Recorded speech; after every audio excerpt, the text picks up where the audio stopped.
Ketua MUI Kiai Haji Maruf Amin mengaku belum bersedia menemui Ahok dalam waktu dekat. Meski begitu, ia menegaskan sudah memaafkan perilaku Ahok terhadap dirinya meskipun belum ada permohonan maaf secara langsung. Dan kedatangan para pejabat negara ke rumahnya juga merupakan bentuk silaturahmi.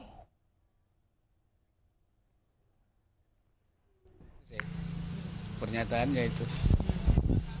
Apa perlu Pak Ahok ketemu Pak Kiai? Belum dulu. Ya, nantilah kapan-kapan ada waktunya. Ada saatnya. Ya mereka biasa silaturahim tentu kan. Supaya tetap ada hubungan yang baik dan bagaimana menjaga situasi yang kondusif. Jangan sampai ada misalnya gejolak di masyarakat. Dan karena saya ini biasa di masyarakat, mereka mengharapkan saya juga ikut menenangkan keadaan. Nah itu aja. Artinya Pak di persidangan kemarin kan Ahok pernyataan agak seperti itu. Bapak sebelum memaafkan apakah ada itu nggak sih Pak tersinggung? Saya biasa-biasa saja.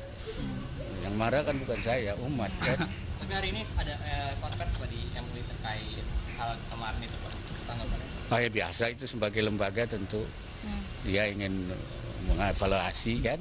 Saya tidak tahu itu MUI lah. Pak SBY kemarin bilang tanggal 7 Oktober memang menemui Bapak. Nggak usah, nggak ada komen saya. Ya. Special Report masih akan menemani Anda sesaat lagi. Tetaplah bersama kami. Rizik Syihab dan Bakhtiar Nasir selesai menjalani pemeriksaan di Polda Metro Jaya pada Rabu kemarin. Rizik dan Bakhtiar menjalani pemeriksaan sebagai saksi terkait kasus dugaan upaya makar.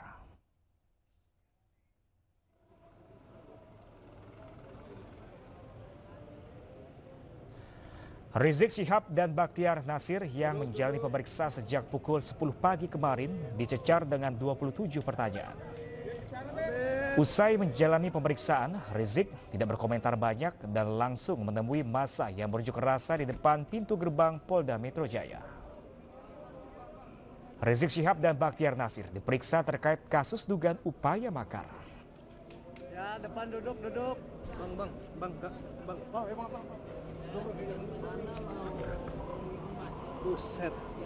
Sepanjang perkenalan GNPF MUI dengan Ibu Rahmawati dan kawan-kawan, termasuk Pak Kiflan Zen, Pak Aditya, begitu juga Bapak Ahmad Dhani dan lain sebagainya, kami tidak pernah merasakan ada aroma makar. Betul?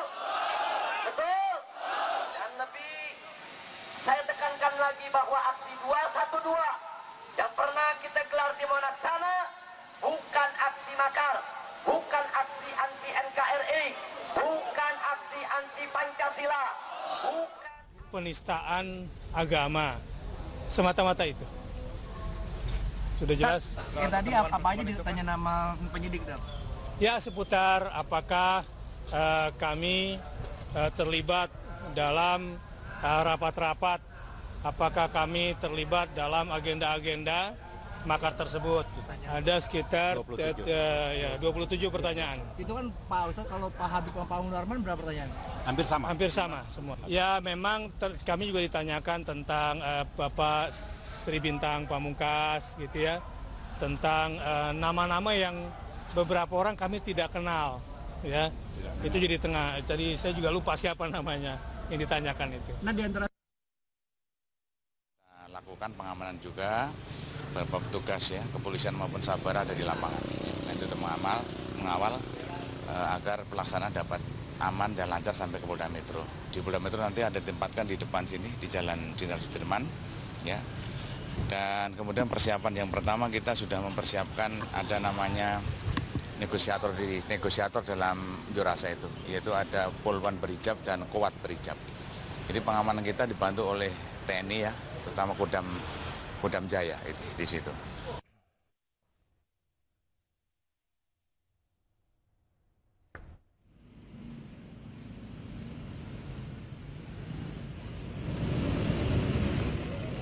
Sementara itu pengamanan di Polda Metro Jaya kemarin diperketat, di mana kawat berduri pun dipasang di depan pintu masuk Polda Metro Jaya untuk membatasi area untuk berorasi. Dan kemarin pun kendaraan taktis water cannon dan barakuda juga terlihat disiagakan di Polda Metro Jaya.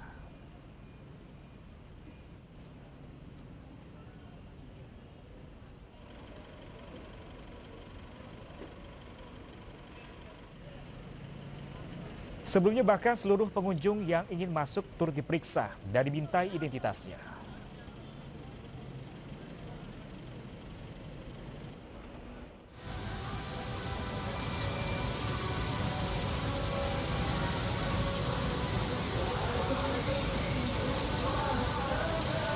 Sebelumnya masa FPI dan GNPF ini melakukan long march dari kawasan Masjid Al-Azhar menuju Polda Metro Jaya, Jakarta.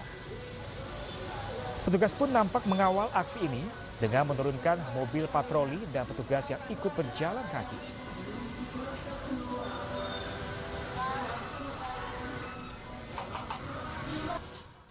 Pemirsa, Special Report akan kembali sesaat lagi. Tetaplah bersama kami.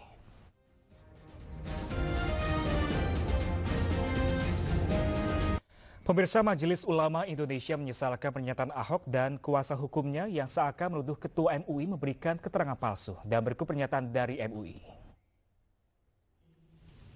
Dewan Pimpinan Majelis Ulama Indonesia menyatakan sikap sebagai berikut. 1.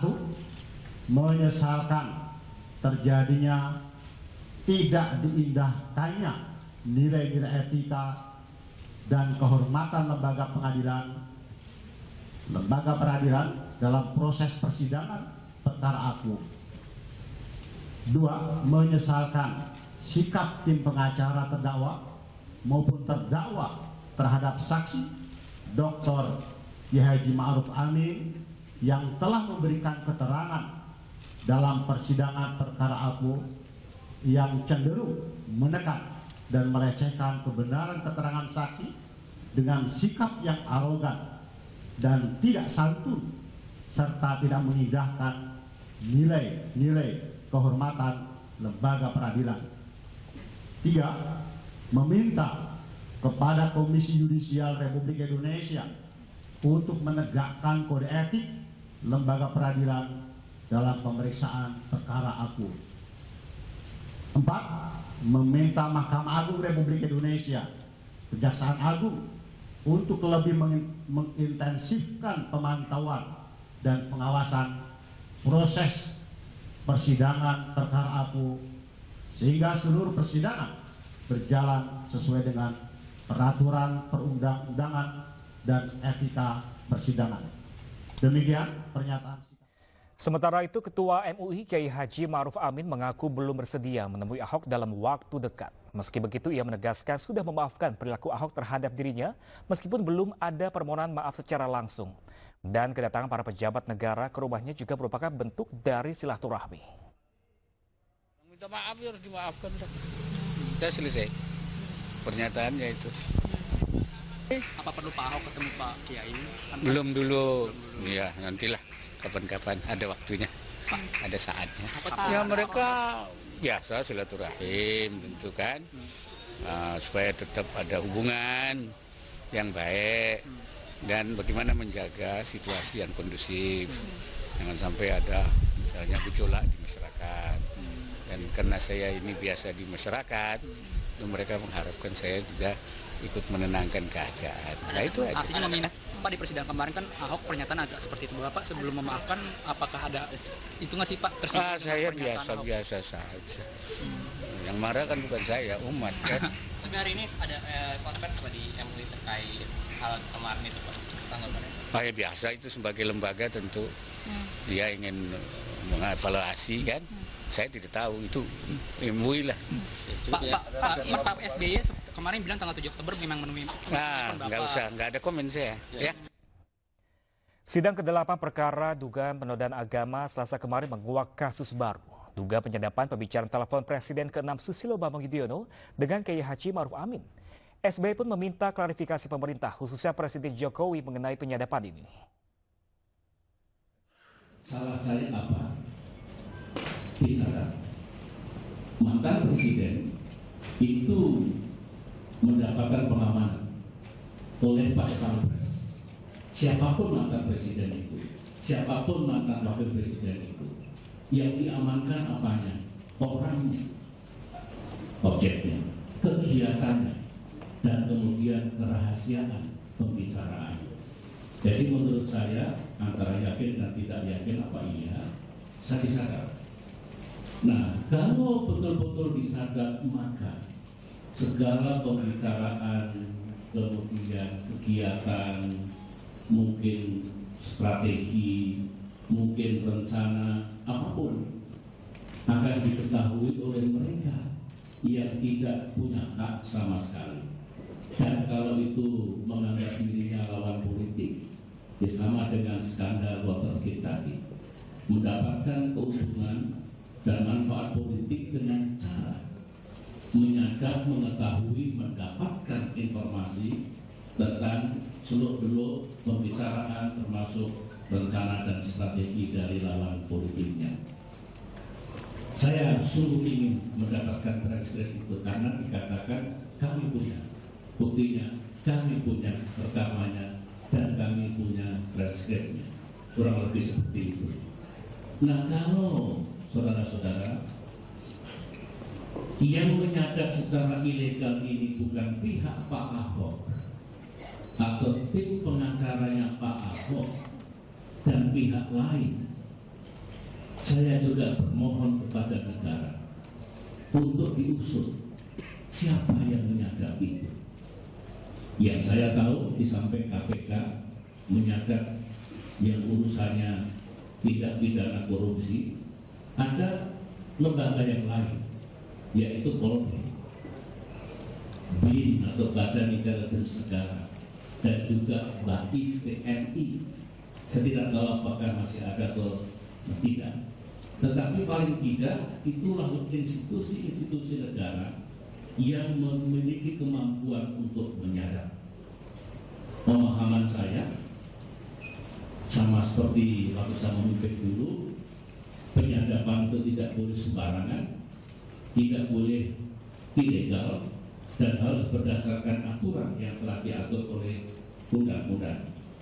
Tapi kalau misalnya mudah-mudahan tidak, yang menyadap itu bukan Pak Ahok, tapi lembaga yang lain tadi, menurut saya sama, hukum mesti ditegakkan. Nah, kalau institusi negara, misalnya Polri ataupun BIN, menurut saya negara ikut bertanggung jawab. Saya juga bermohon Pak Jokowi, Presiden kita, untuk memberikan penjelasan. Dari mana transkrip atau sadapan itu? Siapa yang menyadap? Supaya jelas. Yang kita cari kebenaran. Ini negara-negara kita sendiri, bukan negara orang lain. Bagus kalau kita bisa menyelesaikan segala sesuatunya dengan baik, adil, dan bertanggung jawab. Sementara itu, Istana menegaskan tidak ada perintah penyadapan terhadap mantan Presiden ke-6 Susilo Bambang Yudhoyono. Menseskan Pramono Anung menegaskan Istana tidak akan menanggapi materi persidangan. Dengan hal yang berkembang dari persidangan kemarin, kami tidak ingin menanggapi apapun karena itu bagian dari materi persidangan. Saya yang jelas bahwa tidak pernah ada permintaan atau instruksi penyadapan kepada beliau. Karena ini bagian dari penghormatan kepada presiden-presiden yang ada.